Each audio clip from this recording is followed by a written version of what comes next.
تو آپ کی لینگویج سکلز بہت ڈیولپ جاتی ہیں. جیسے میں نے شروع سے انگلش میڈیم اسکول میں پڑھا ہے, میری انگلش تب بھی مجھے سارا سمجھ آتا تھا, سب کچھ لکھنے آتا تھا, سب کچھ آتا تھا, لیکن بولنے میں اتنا کانفیڈنس نہیں تھا کیونکہ ہم نے کبھی اتنی زیادہ کانفیڈنس تھا, مطلب I never lack confidence in اینی تھنگ, لیکن مسئلہ یہ کہ ہم وہاں پہ ریگولرلی نہیں بولتے. اور پاکستان میں آپ انگلش کو لینگویج نہیں سمجھتے, ایک بس ایک دکھاوا بن گیا کہ اچھا یار انگلش بولنی آتی ہے, اٹس جسٹ این لینگویج. تو خیر یہاں آپ کو بہت زیادہ اس میں اسکلز جو ہیں ڈیولپ ہوتی ہیں. تو 7واں پوائنٹ ہمارے پاس آتا ہے پی آر کا. جب آپ یہاں پہ پڑھائی کرتے ہیں ایز این انٹرنیشنل اسٹوڈنٹ, اس کے بعد تھوڑا ورک ایکسپیرینس لیتے ہیں تو آپ کے لیے پی آر ایزی ہو جاتا ہے. It's not that easy these days کیونکہ جو پوائنٹس ہیں وہ بہت زیادہ اوپر جا رہے ہیں ایکسپریس انٹری کے, ہمارے ٹائم پہ کم تھے. تو ایک یہ بھی ہے کہ آپ اپنا ایز این انٹرنیشنل اسٹوڈنٹ آ کے آپ اپنی پرماننٹ ریزیڈنسی لے سکتے ہیں. تو ابھی ہم یہ تھے ہمارے 7 پوائنٹس پروز کے. ابھی تھوڑا سا کھجور کھاتے ہیں پھر ڈسکس کرتے ہیں کونس. اوکے, تو ہمارے پاس کونس میں جو آ جاتا ہے سب سے پہلے جو ہے کاسٹ ہے. ایز این انٹرنیشنل اسٹوڈنٹ آپ کی جو ٹیوشن فی ہوتی ہے وہ ٹرپل ٹائم زیادہ ہوتی ہے یہاں کے لوکل سے. آپ سیم چیز پڑھ رہے ہوتے ہیں جو یہاں کے لوکلس پڑھ رہے ہوتے ہیں. فار ایگزامپل ابھی جیسے میرے پاس پی آر ہے, تو اگر میں وہ سیم پڑھائی کروں تو میں ہاف دی پرائز میں وہ پڑھائی کر سکتی ہوں, بالکل اس سے بھی ہاف میں کر سکتی ہوں, اور مجھے اسٹوڈنٹ لون بھی مل سکتا ہے. لیکن جب میں آئی تھی تو I paid out of my own pocket, اور کاسٹ بہت زیادہ ہوتی ہے. I don't like quoted but cost بہت زیادہ ہوتی ہے, بہت زیادہ. اگر میں بہت زیادہ بول رہی ہوں تو میرا بہت زیادہ بولنا بہت زیادہ ہوتا ہے. اور اس کے علاوہ جو ہے ویدر, یہاں پہ بہت ہارش ویدر ہوتا ہے. پہلے جیسے ابھی مجھے فیل نہیں ہوتا, مجھے لگتا ہے کہ میرے پیرنٹس بھی آرام سے رہ لیں گے, لیکن جب میں شروع میں آئی تھی تو مجھے اگست میں یہاں پہ اتنی ٹھنڈ لگتی تھی اور میرے لیے انبیئریبل موسم ہوتا تھا, ناقابل برداشت. تو ہارش ویدر کنڈیشنز ہوتی ہیں, سنو ہے, رین ہے, اور بہت زیادہ ٹھنڈ ہوتی ہے.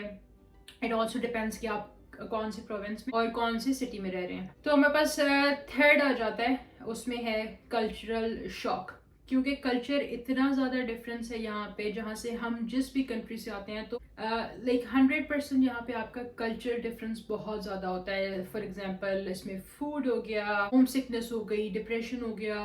میں کسی کو کہتی نہیں تھی, لیکن انسان کے اوپر کبھی کبھی ایسا وقت آتا ہے کہ انسان ٹوٹ جاتا ہے. اور یہاں پہ آپ کا کوئی بھی ہو, آپ کے فیملی ممبر ہوں, آپ کے دوست ہوں, یہاں پہ کوئی کسی کو نہیں جانتا, یہاں پہ کوئی کسی کی کوئی ہیلپ نہیں کرتا, سب آن دیئر اون ہے کیونکہ everyone is going through something. It's not that easy. لیکن ہمیں آنے سے پہلے وہ چیزیں کوئی بتاتا نہیں ہے. جیسے اگر ہمارا کوئی فیملی ممبر بھی باہر رہتا ہے تو ہمیں وہ پروز اینڈ کونس صحیح طرح سے بتاتے ہی نہیں ہے کہ ہمیں کیا چیلنجز فیس کرنے پڑیں گے. تو لوگوں کی یہ بھی بہت بری عادت ہے کہ کوئی کسی کو گائیڈ ہی نہیں کرنا چاہتا. تو اس لیے کلچر شاک سم ٹائمز کین بی ٹو مچ, جیسے میرے لیے بھی تھا. لیکن الحمدللہ کوئی نہ ہو تو سب سے اچھی بات ہے, کیونکہ اگر جب کوئی نہیں ہوتا تو اللہ تعالیٰ آپ کے ساتھ ہوتے ہیں. اور مجھے ایسا لگتا ہے کہ اچھا ہے میرے پاس کوئی نہیں تھا, کیونکہ جب کوئی بھی نہیں تھا دین آئی فاؤنڈ اللہ تعالیٰ, and the way I found ہم, اللہ تعالیٰ کو پہچان ہی نہیں سکتی تھی جس طرح میں نے اپنے اکیلے وقت میں, اپنے ڈپریشن میں, اپنے آئسولیشن میں اللہ تعالیٰ کو پہچانا. اور اب مجھے لگتا ہے کہ مجھے کسی کی بھی ضرورت نہیں ہے اللہ تعالیٰ کے علاوہ, اور اللہ تعالیٰ ہمیشہ اپنا محتاج رکھے ہر کسی کو, لوگوں کا نہ رکھے. چوتھا پوائنٹ آ جاتا ہے limited job opportunities. Job secure کرنا پڑھائی کے بعد بہت ٹف ہوتا ہے, کیونکہ جو مارکیٹ ہے وہ بہت کمپیٹیٹیو ہے. مجھے اپنی گریجویشن کے بعد آلموسٹ 6 مہینے لگے تھے میری پہلی جاب سیکیور کرنے میں. اور میری پہلی job it was a very good job, I was so much satisfied with it, but وہ میرے پی آر میں کاؤنٹ نہیں ہوتی تھی for some reason, because it was not permanent. تو وہ میرے پی آر میں کاؤنٹ نہیں ہوتی تھی. I had to secure another job, I had to leave that job. First time مجھے ملی تھی 6 مہینے کے بعد جاب. جب سیکنڈ ٹائم میرے پاس 1 سال کا تقریباً ایکسپیرینس تھا, اس کے بعد مجھے ملی تھی 2 مہینے کے بعد جاب. تو ایکسپیرینس بھی کہیں نہ کہیں کاؤنٹ ہوتا ہے. جیسے میں نے تھوڑا سا ایکسپیرینس گین کر لیا تھا, پھر مجھے 2 مہینے کے بعد جاب ملی تھی, اور الحمدللہ وہی میری جاب چل رہی ہے اب تک. جب آپ گریجویٹ کر لیتے ہیں تو آپ کے دماغ میں ہوتا ہے کہ آپ نے اتنا مہنگا پڑھا ہے اور سب کچھ, اور آپ کو فوراً آپ کے قدموں میں جاب ہوگی اور آپ کے دروازے کھٹکھٹائے گی. ایسا نہیں ہوتا. جاب ڈھونڈنا it was a real struggle تھا جی. 4تھ پوائنٹ اور آ جاتا ہے 5th point, which is the most difficult and میرا فیوریٹ پوائنٹ یہ ہے کونس میں, ڈسٹینس فرام ہوم. یہ سب سے زیادہ مشکل ہے. ایک طرح سے اس میں اچھا بھی ہے برا بھی ہے کہ اپنی فیملی سے دور رہتے ہو. اس میں اچھا یہ ہے کہ آپ کو قدر ہو جاتی ہے اپنی فیملی کی, جن چیزوں کو, جو چھوٹی چھوٹی چیزیں ہوتی ہیں آپ اپنی فیملی کے ساتھ رہ کے ان کو نہیں چیریش کر رہے ہوتے, آپ کو دور رہ کے ان چیزوں کی قدر ہو جاتی ہے. لیکن at the same time you are going to miss your family, your friends, basically زیادہ آپ کی فیملی، آپ کو چھوٹی چھوٹی چیزیں بھی آپ کو یاد ہوتی ہیں. اس کے ساتھ آ جاتا ہے ہمارے پاس 6th point which is language barrier. تو فار ایگزامپل اگر آپ نے وہاں سے بھی آپ آ رہے ہیں، اگر آپ کی انگلش اتنی اچھی نہیں ہے تو it can be challenging for you, کہ کیونکہ یہاں پہ زیادہ تر انگلش بولی جاتی ہے. اگر آپ پڑھنے کے لیے آ رہے ہیں اسپیشلی تو انگلش از اے مسٹ، کیونکہ پڑھائی اگین بہت زیادہ مشکل ہے، بہت زیادہ مشکل ہے. اگر آپ کو بیسک انگلش نہیں آئے گی تو آپ پہلے ہی اتنا چیلنج فیس کریں گے انگلش کو سمجھنے میں، بکس پڑھنے میں اور انڈرسٹینڈ کرنے میں مٹیریل سارا. تو آپ کو ایک تو پڑھائی مشکل، پھر اگر آپ کو لینگویج بھی تھوڑی سی ڈیفیکلٹی ہے اس میں تو لینگویج بیریئر آ جاتا ہے. اور لاسٹ پوائنٹ آ جاتا ہے، لاسٹ وچ از 7th پوائنٹ، وہ ہے امیگریشن پالیسیز. تو امیگریشن پالیسیز جو ہیں وہ کبھی بھی بدل سکتی ہیں کسی بھی ٹائم، جب تک آپ کے پاس کوئی پرماننٹ چیز نہیں ہے. جیسے آپ کے پاس اگر ٹیمپریری ویزا ہے، جیسے ورک ہو گیا، اسٹڈی ہو گیا، تو پالیسیز کبھی بھی چینج ہو سکتی ہیں and you can lose your status and آپ کو واپس جانا پڑ سکتا ہے اتنا پیسہ لگا کے بھی.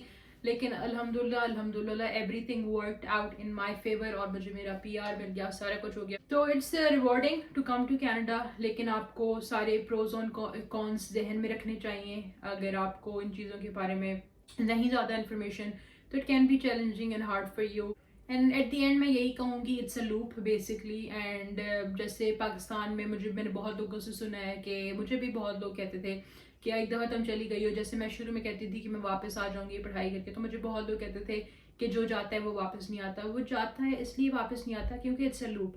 دیکھیں آپ پہلے پڑھائی کرتے ہیں، پھر آپ ورک پرمٹ لیتے ہیں، پھر آپ جاب ایکسپیرینس لیتے ہیں، پھر آپ PR لیتے ہیں، پھر آپ اپنی سٹیزن شپ لیتے ہیں. سٹیزن شپ کے بعد آپ کو ہو جاتا ہے اب میں گھر لوں، پھر آپ اپنی فیملی پلاننگ کرتے ہیں، پھر اس کے بعد آپ کے بچے ہو جاتے ہیں. جب بچے یہاں کے انوائرمنٹ میں گرو کرتے ہیں تو وہ تو کبھی بھی واپس نہیں جانا چاہیں گے آپ جہاں سے بھی آئے ہیں. تو it's challenging but it's a loop. یہ تھی آج کی ویڈیو. اگر آپ کا کوئی بھی کویشچن ہے کینیڈا آنے کے بارے میں، آپ کو کوئی بھی ہیلپ چاہیے تو آپ مجھے کامنٹ میں پوچھ سکتے ہیں. کوئی بھی آپ کا کویشچن ہے regarding the living cost, regarding universities, regarding IELTS or anything else you can ask me below in the comment. اور پلیز میک شیور کریں کہ آپ مجھے انسٹاگرام پہ فالو کریں اور وہاں پہ بھی آپ مجھے کویشچن کر سکتے ہیں. آپ کا کوئی بھی question regarding work, regarding any thing that you find challenging، یا آپ کو ویسے ہی کوئی ہوم سکنس ہو رہی ہو یا آپ کو ڈپریشن ہو رہا ہے. اگر آپ کینیڈا میں ہیں تو آپ مجھے انسٹاگرام پہ فالو کر سکتے ہیں. میرا Instagram handle again same as my YouTube username, تو follow me on Instagram as well. Thank you so much for watching and I'll catch you in the next vlog.